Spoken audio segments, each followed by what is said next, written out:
So, gawa tayo ng fresh makeup look using super duper affordable products. Hi, Besh Bells!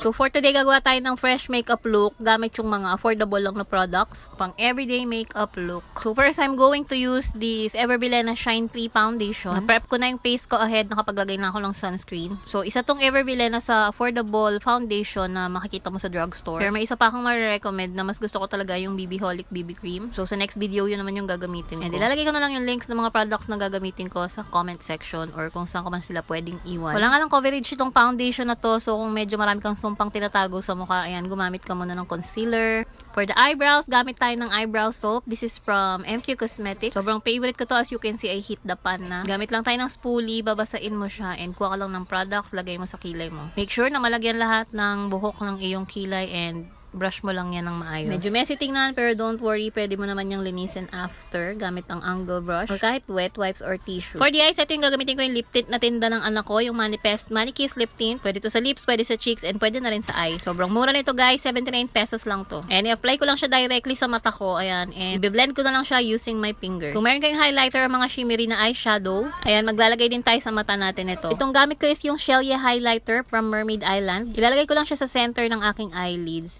Blend lang natin ng konti, ganyan. Para shining, shimmering, splendid naman yung mata natin, di ba? Maglalagay na rin ako niyan dito sa aking tear ducts. Yung Manikiss Lip Tint, pwede na rin siyang gamiting blush, pero yung gagamitin ko for today is itong aking favorite. This is also from Mermaid Island. So, ito yung kanilang Lip and Cheek Clay Stain. Pataas ang apply ng blush on para lifted yung itsura natin or yung mukha natin. So, curl lash lang and mascara, whatever you have. Lip gloss from Riri Cosmetics.